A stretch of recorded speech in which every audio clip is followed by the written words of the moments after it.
Assalamualaikum dan salam sejahtera. Saya Balkis. Dan saya Kuratu. Rasanya anda semua telah mendengar pelbagai kisah mengenai kesusahan yang dihadapi oleh banyak organisasi sepanjang tempoh Perintah Kawalan Pergerakan. Bagaimana pula dengan nasib Taman Rama-Rama Darat Pilihan Melaka? Apakah yang terjadi kepada ribuan rama-rama sepanjang kesusahan ini? Jika anda ingin tahu mengenai persoalan tadi, teruskan menonton podcast Keep Flying Even in the Hardest Storm ini sehingga ke penghujungnya. Okey, baiklah Kuratu. Sebagai pengurus di Taman Rama-Rama Darat Pilihan Melaka, boleh tak Kuratu ceritakan mengenai asal-usul Taman Rama-Rama dan objektif utama penubuhan taman ini? Okey, Balkis. Taman Rama-Rama Darat Pilihan Melaka ni telah dibuka kepada umum pada 1 Februari 1991. Maksudnya untuk tahun 2020 ni, Century ni telah mencecah tahun beroperasi sehingga 29 tahun. Dan sejak dari awal penubuhan lagi, kita memang menekankan objektif yang memfokuskan pada usaha konservasi terhadap rama-rama dan juga haiwan-haiwan lain. Memang dari awal penubuhan, kita bermula dengan hanya 8 orang pekerja sahaja. Sekarang kita dah berkembang ke satu keluarga yang lebih besar dengan 35 orang pekerja yang berfikiran sehaluan, bekerja tanpa kenal erti lelah untuk sama-sama menjaga permata alam yang berharga ni. Wah, sudah lama ya Taman Rama-Rama ini beroperasi. Jadi, berkenaan dengan pandemik COVID-19 yang berlaku pada baru-baru ini, kita telah disarankan oleh Perdana Menteri Malaysia untuk terus kekal berada di rumah.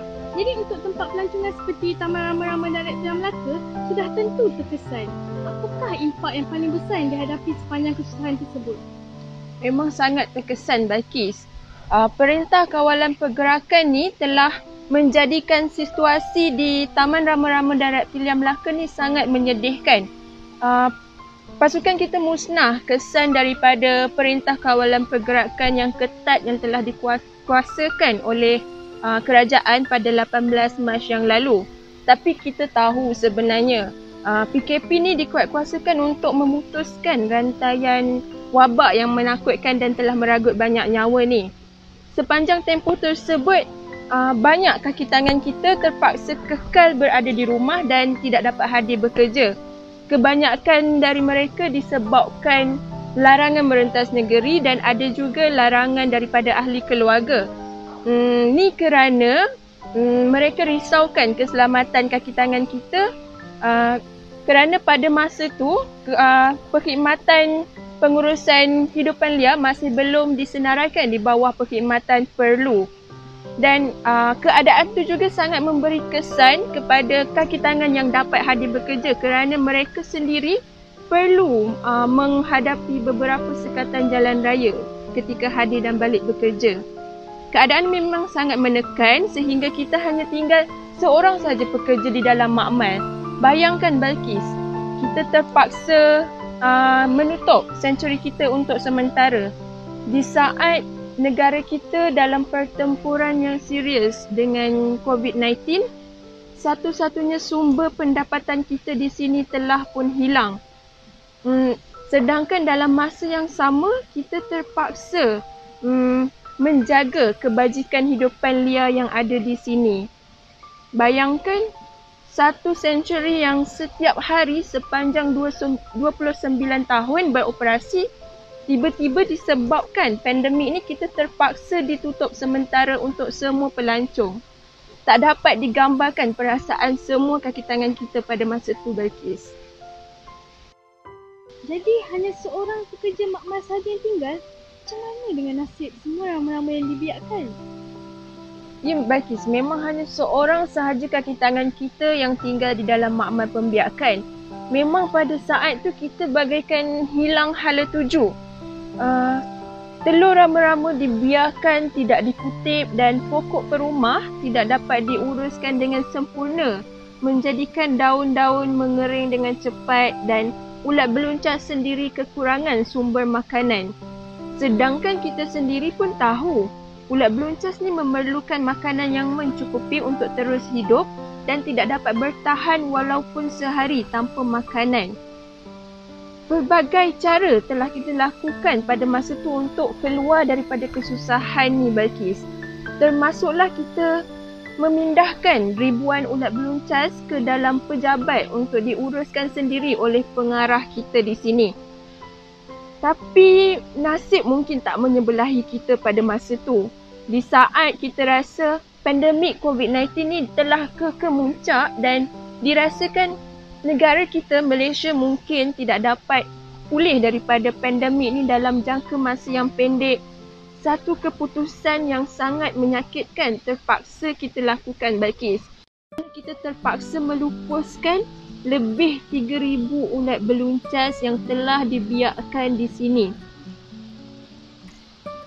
Ini memang benar-benar hari yang sangat suram untuk kita, Balkis, sehingga ada di antara kaki tangan kita yang bergenangan air mata, termasuklah pengarah kita sendiri.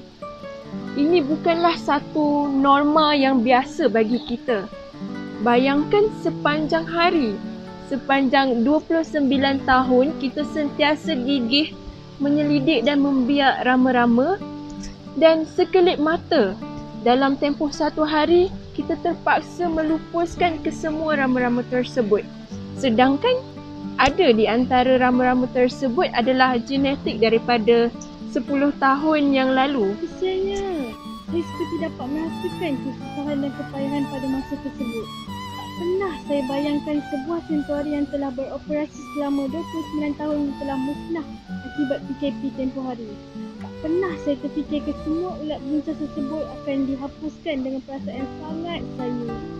Tapi keluarga, saya tertanya-tanya mengapakah ulat beluncas yang tidak dapat diuruskan tidak dilepaskan ke kawasan persekitaran? Mungkin ramai yang tak tahu sebenarnya, Balkis. Ulat beluncas, setiap daripada mereka memerlukan pokok yang berlainan untuk terus hidup.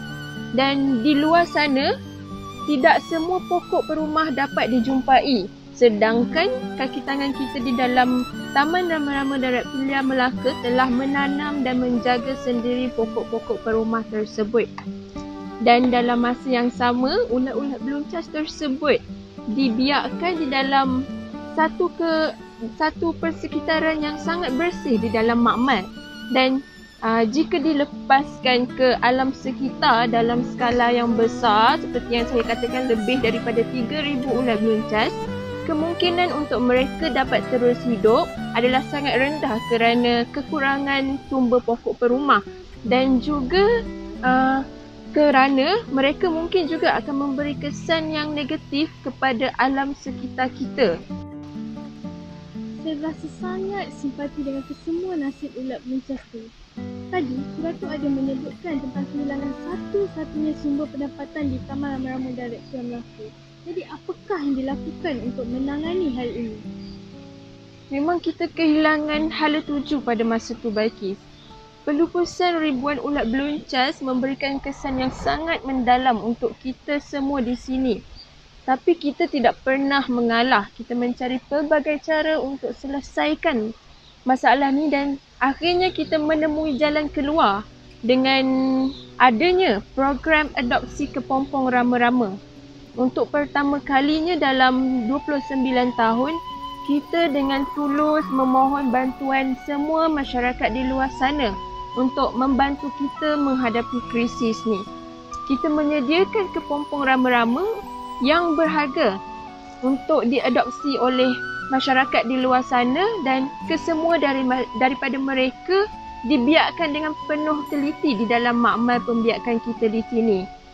Setiap daripada kepompong tersebut menceritakan kisah para petani dan kaki tangan kita yang berdedikasi di sini. Walaupun program adopsi kepompong rama-rama ni, Balkis, hanya mampu menampung kos pembiakan rama-rama di dalam makmal sahaja, tapi sejujurnya program ni telah memberi satu sokongan emosi yang sangat mendalam terhadap pasukan kita di sini. Tambahan pula, pada masa tu perkhidmatan pengurusan hidupan liar telah disenaraikan di bawah perkhidmatan perlu yang dikecualikan daripada Perintah Kawalan Pergerakan. Ini memberi satu semangat baru kepada pasukan kita di sini untuk terus bangkit dan menghadapi kesusahan ni. Memang hanya inilah satu-satunya cara untuk kita memastikan rama-rama dapat terus berterbangan. saya sangat kagum mengenai idea program adopsi kepompong rama-rama itu. Walaupun dalam kesusahan, pasukan kita tetap bangkit berusaha dan tidak putus asa. Melalui program adopsi kepompong rama-rama ini, apakah mesej yang ingin disampaikan oleh Taman Rama-Rama kepada komuniti di luar sana? Program adopsi kepompong rama-rama ni sebenarnya adalah inovasi daripada produk yang telah sedia ada di sini, di mana komuniti di luar sana dapat menjaga kepompong rama-rama di dalam satu gelas kaca. Dan program ni memberi peluang kepada komuniti di luar sana untuk rasai sendiri pengalaman menjaga dan menyaksikan proses rama-rama keluar daripada kepompong. Dari situ mereka dapat tahu sebenarnya bukan mudah untuk seekor ulat beluncas bertukar menjadi rama-rama, dan ada di antara mereka akan mengalami kecacatan. Dan sebenarnya proses metamorfosis ni sendiri adalah sangat mencabar untuk seekor rama-rama. Dapat dibayangkan jika di dalam kehidupan manusia juga sama seperti seekor rama-rama, kita perlu menghadapi pelbagai kesusahan sebelum mencapai satu kejayaan dan menjadi seperti seekor rama-rama. Selain tu Balkis, melalui program ni juga kita sedar rupanya ramai masyarakat di luar sana yang tidak banyak ilmu pengetahuan berkenaan rama-rama tanpa mengira peringkat umur. Dan kita harap dari program ni dapat membantu masyarakat di luar sana untuk tahu lebih banyak berkenaan rama-rama, dan harapnya dapat berkongsi pengetahuan kita berkenaan rama-rama kepada masyarakat di luar sana. Dan selain tu, untuk kanak-kanak juga kita bertujuan untuk merangsang pengetahuan saintifik di dalam diri mereka supaya mereka lebih bersemangat untuk mengkaji dan menyelidik alam semula jadi di sekeliling mereka. Wah, sangat cantik ya sebuah kepompong diletakkan di dalam bekas kaca. Saya pasti semua orang sangat teruja ingin menyaksikan sebuah rama-rama keluar dari kepompong.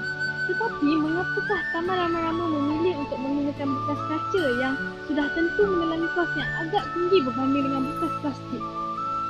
Sebagai sebuah taman zoologi Balkis, kita menyahut kempen untuk tidak menggunakan plastik, dan dalam masa yang sama penggunaan bekas kaca ni adalah satu pilihan yang tepat bagi kita berbanding plastik, kerana bekas kaca ni dapat memberi pandangan yang lebih jelas untuk kita saksikan proses rama-rama tu keluar daripada kepompong berbanding dengan bekas plastik. Selain tu, bekas kaca ni juga dapat memberi perlindungan yang lebih terjamin kepada kepompong tersebut yang kita tahu memang agak sensitif, dan jika dibandingkan dengan bekas plastik yang mungkin tidak memberikan perlindungan yang terjamin. Selain tu juga kita ingin mengetengahkan program ni kepada masyarakat di luar sana sebagai sebuah program yang mesra alam semula jadi. Dan dirasakan bekas kaca ni adalah satu pilihan yang tepat, kerana bekas kaca ni dapat diguna semula untuk pelbagai kegunaan lain pada masa akan datang. Betul juga tu Ratu. Saya pun sangat setuju dengan apa yang Ratu sampaikan. Jadi sepanjang program adopsi kepompong rama-rama ini dijalankan, bagaimanakah respon masyarakat dan orang ramai mengenai program ini? Kita sangat berterima kasih kepada semua komuniti dan masyarakat di luar sana yang sentiasa menyokong program adopsi rama-rama kita dan membantu kita untuk menghadapi detik yang sulit ni. Saya berasa sangat tersentuh Balkis apabila kita merasakan yang kita hanya bergantung kepada bilangan pelawat yang hadir sahaja untuk meneruskan operasi. Rupanya di saat PKP dan tidak ada pelawat yang dapat hadir, kita ada ramai masyarakat di luar sana yang sanggup membantu kita menghadapi kesusahan ni, sentiasa memberi semangat dan dorongan kepada kita daripada setiap negeri di seluruh Malaysia.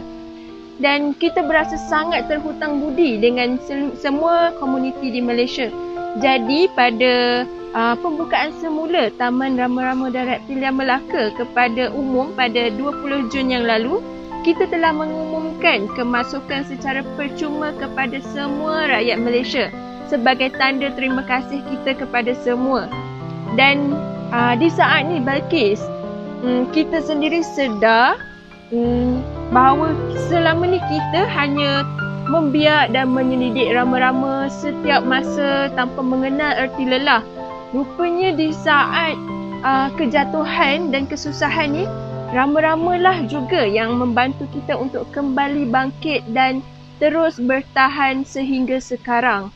Dan dengan adanya bantuan daripada masyarakat di luar sana, kita rasakan kerja usaha pembiakan rama-rama kita di sini lebih bermakna daripada biasa. Dengan ini kita dapat lihat betapa besarnya peranan masyarakat terhadap seluruh pasukan kita, rupanya Kuratu.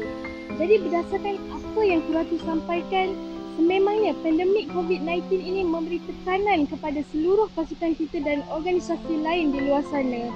Saya berharap agar Malaysia akan segera bebas dari pandemik COVID-19 ini dan kita semua akan terus dapat menerokai alam semula jadi kita.